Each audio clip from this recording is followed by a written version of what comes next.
In the early summer of 1945, the United States was on the verge of wrapping up its war with the Japanese Empire in the Pacific theater of World War II. By late June, American fighters and bombers were flying regular missions against military and civilian targets on the Japanese home islands, and it seemed that the question of victory was a matter of time, not possibility. On June 23, 1945, a flight of P-51 Mustang fighters belonging to the U.S. 47th Fighter Squadron took off from Iwo Jima on a mission to attack a Japanese airfield on the country's mainland. These targets were some of the most risky and heavily defended of the entire war, as American forces encountered increasingly desperate and suicidal resistance the closer they came to Japan itself. During the action of June 23rd, one American pilot, Second Lieutenant John Scanlan, was hit in the chest and the abdomen as his P-51 fighter was shot out from under him by a pursuing Japanese aircraft. Although he managed to bail out of his rapidly disintegrating fighter, Scanlan's ordeal was far from over. For one, there were his already serious injuries that would render chances of making an escape extremely slim upon reaching the ground. That ground itself was located in hostile territory, whose inhabitants and garrisons would not take kindly to a downed American airman who had just been strafing targets in their country itself. Moreover, there was always the terrifying possibility that he might not even make it to that point. In the age of gunfighting aircraft, it was not unheard of for a pilot to be shot in his parachute by enemy aviators as he descended through their skies. To prevent this from happening, Scanlan's wingman circled his parachute, staying in the fight long enough to protect his comrade as he descended, alone and badly wounded, into enemy territory. Upon landing on the Japanese mainland, Scanlan was quickly captured and brought to a Japanese military base near the town of Sarawa in Chiba Prefecture. For an Allied soldier to be captured by the brutal Japanese forces was a world-class nightmare in and of itself, but as it turned out, he did not have to worry about spending months, weeks, or years of mistreatment and confinement in Japanese custody. This was because the Pacific Theater would be over in a month, unbeknownst to him, but more immediately, it was because his own fate had already been decided. The fact that an American fighter pilot had been shot down did not escape the notice of many Japanese civilians near the base.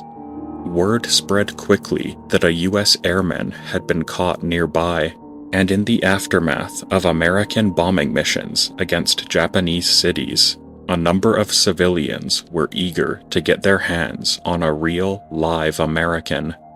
A mob, consisting of at least 200 people, surrounded the building where Scanlan was being held, demanding that the military release the prisoner to them. Whether through pressure, incompetence, or his own malintent, the commander gave in to the wishes of the massive throng of people. Those in the crowd got their wish, and John Scanlan was promptly torn apart by the lynch mob, who brought clubs, any other weapons they could think of, and their bare hands. Japan announced its surrender in mid-August of 1945, and the war was officially over in early September. The Japanese commander who turned Scanlan over to the mob later received 40 years in prison, and at least 12 people were confirmed to have laid their hands or improvised weapons on the fallen pilot, who, if he had lived, would have been just over a month from deliverance.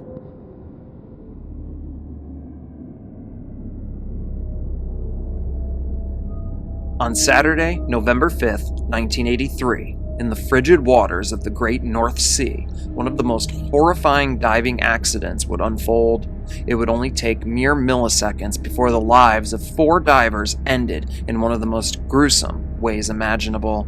This is their story.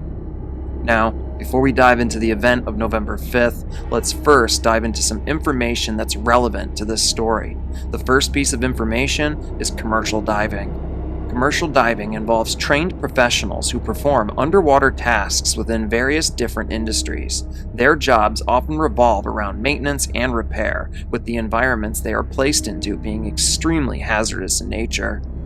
Edwin Arthur Coward, Roy P. Lucas, Bjorn Gjeiver-Bergensen, and Troels Hellevik were 4 saturation divers working on November 5, 1983 on the Byford Dolphin drilling rig.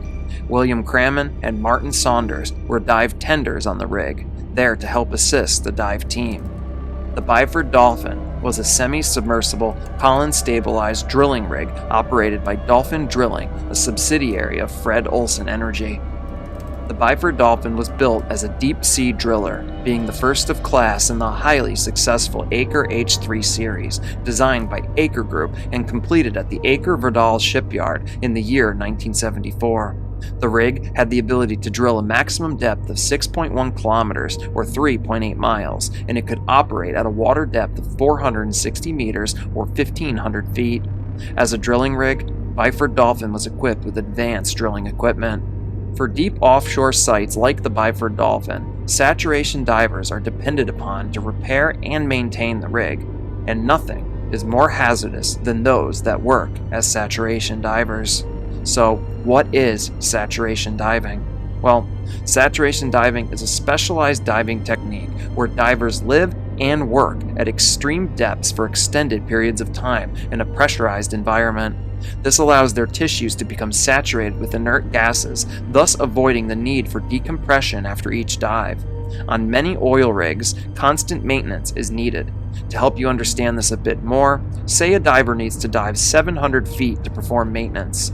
Well, returning from a dive of that depth requires careful decompression, which can take approximately 7 days. It's not feasible to send someone down and bring them slowly back up over such a lengthy time frame. Instead, saturation divers will spend days or even weeks at depth. They spend anywhere from 12 to 16 hours a day within their living quarters. Their quarters are an isolated chamber that's kept at depth where the divers sleep and eat. During the other 8 to 12 hours, the divers will work, performing their dive in what's called the bell. The pressure in the bell is matched to the living chamber. It can then be lowered to the seafloor using an umbilical, which is a tube from the surface that provides breathing gas to the divers.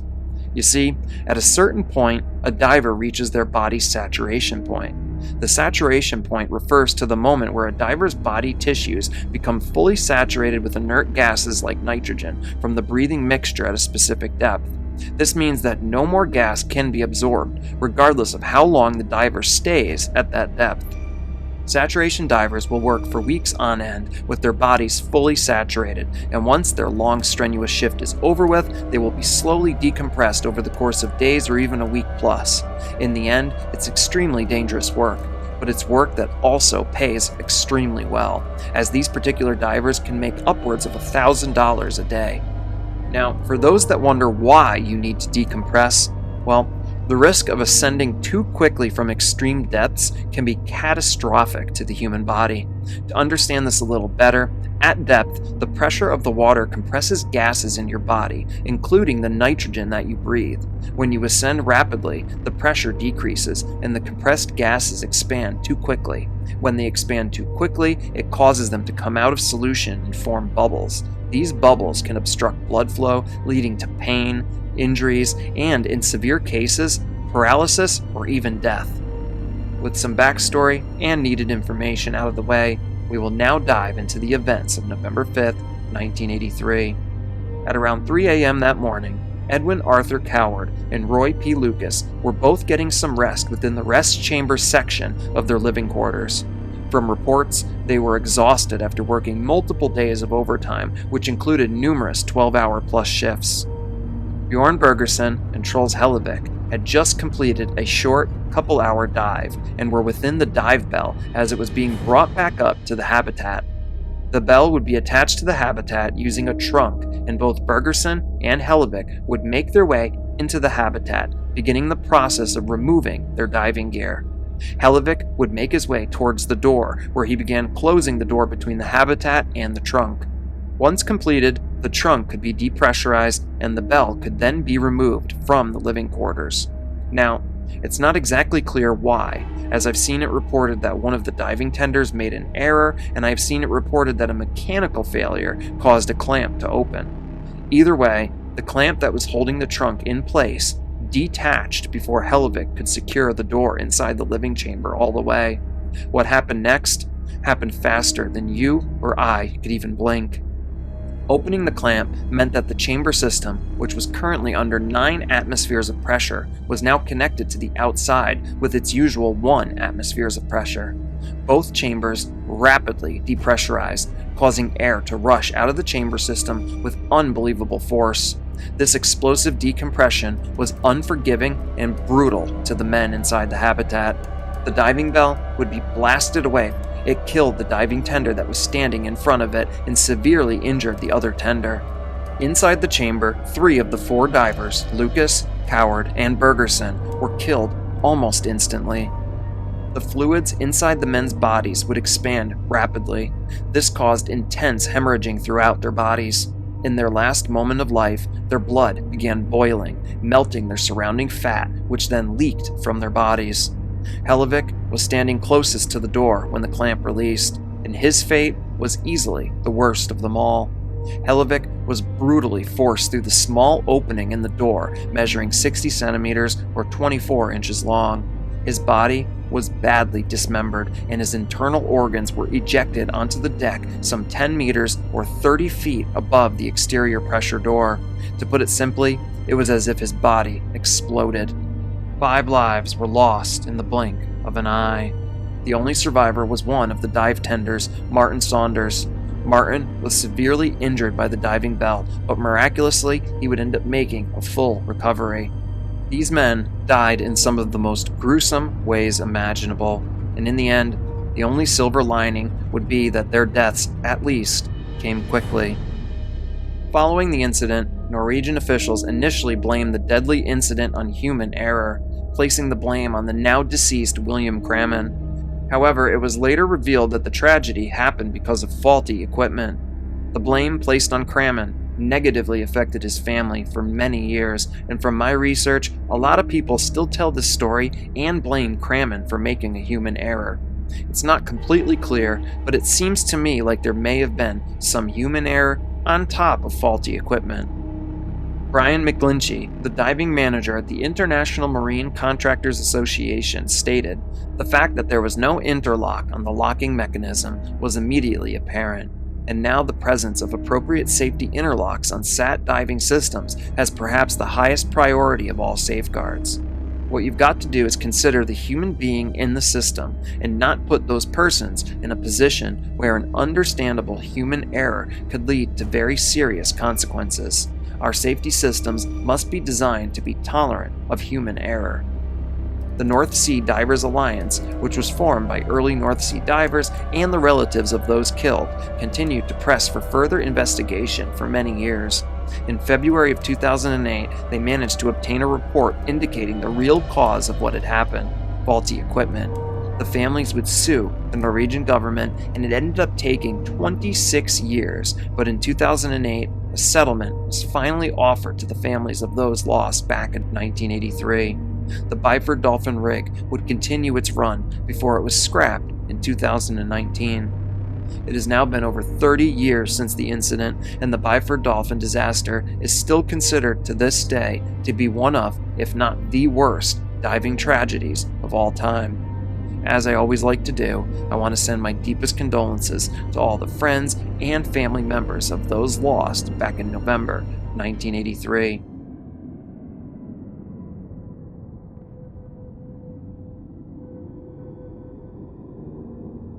Roy Sullivan, born in 1912, first considered a career in the outdoors when he joined the Civilian Conservation Corps, established during the Great Depression.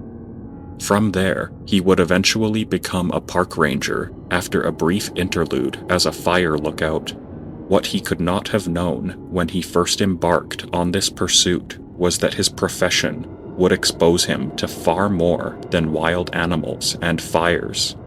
In 1942, while working out of a tower in Shenandoah National Park, lightning sparked a fire in the valley beneath him. The fire spread rapidly, causing him to flee the tower. But upon exiting the premises of the lookout facility, Sullivan was struck by lightning, a feeling which he compared to being shocked and scalded at the same time, only much, much worse. For almost 3 decades, his life was relatively normal as he put the incident behind him and he solidified his career path in the Park Service, until things took a dramatic turn for the worse at the end of the 1960s. In July of 1969, a second strike would occur as lightning crossed through the open window of his truck, setting his hair on fire as it did so, knocking him unconscious and nearly killing him as his uncontrolled truck nearly careened off of a nearby cliff. He would also be struck the following year in his yard, in both 1972 and 1973 while at work, with another strike each in 1976 and 1977. The injuries involved were usually minor to moderate, but by the end of the decade, his body was covered by wild, zigzagging burn scars on his back, shoulder, and head from his near-death encounters. In addition to these 7 confirmed strikes, Sullivan would also claim that he had been struck by lightning as a child in the 1920s. However, there were never any witnesses to this event, and it is generally considered apocryphal today by authorities on Sullivan's life. Between these strikes, his wife would also survive a lightning strike of her own while Sullivan was present. These recurring strikes over several decades and people's perception of them took a toll on Sullivan's relationships and emotional well-being, as many longtime colleagues and friends avoided him whenever the weather turned stormy and inclement. Some businesses that knew of his experiences would reportedly refuse to let him enter their premises if the sky became overcast. Many contemporaries viewed him as cursed, and some statements from Sullivan seem to confirm that he also thought this of himself. If a thunderstorm approached, he would go to a room in his house away from the rest of his family, or a different location altogether for fear of hurting his loved ones. By the late 1970s, Sullivan was reportedly living in a mobile home surrounded by lightning rods, apparently and understandably paranoid of another freak accident with a lightning bolt. By the end of his life, he had survived a total of 7 lightning strikes on his own person, 8 if counting the unverified strike in his childhood, and he had witnessed a total of 9 if one includes that story and the one involving his wife. Yet it would not be the lightning that eventually concluded his time on Earth, but rather his own hand. He died of a self-inflicted gunshot wound on September 28, 1983. Given normal life expectancy, the odds of a person falling victim to even a single lightning strike are 1 in several thousands. These are, however, only broad trends, and the experience of Roy Sullivan ought to be instructive that no one of us is permanently immune from becoming an exception to the rule. He has since been recognized by Guinness World Records as the man to have been struck by lightning more times than any other.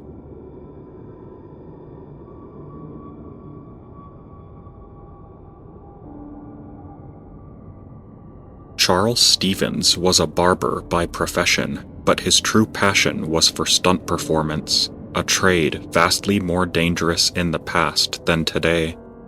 In his native city of Bristol, he was infamous for such stunts as jumping out of hot air balloons with a parachute, a very faulty, risky, and new technology at the time, but hardly the stuff of global legend. After his initial escapades, Stevens was looking not just for another risk-laden gig, but something that would make his name live forever and bring him enough money to support his large family. In 1920, when he was 58 years old, he decided to embark on his most challenging feat yet, to ride over Niagara Falls inside of a barrel. Like his predecessors, Stevens decided to go over Horseshoe Falls on the Canadian side. For all intents and purposes, Horseshoe Falls is the face of Niagara Falls, the largest of its 3 waterfalls, and the place where 90% of the water that they carry tumbles into the gorge below. With risk, bravery, and experience came planning and precedent, and for that reason, Stevens felt confident of success in this endeavor. The stunt had already been completed by 2 other enterprising daredevils within his lifetime, both of whom survived their encounters. However, the most recent attempt by a man named Bobby Leach had been delayed, hampered, and nearly fatal due to the problems of navigating a light, unguided barrel down a raging river, and Leach had very nearly drowned before even getting close to the falls themselves. Stevens intended to have no such navigational difficulties. Where Stevens differed from his contemporaries was his idea to put a 100-pound metal anvil at the end of the barrel where his feet would be, in order to weigh the barrel down in the river and prevent it from being thrown off course before reaching the gorge.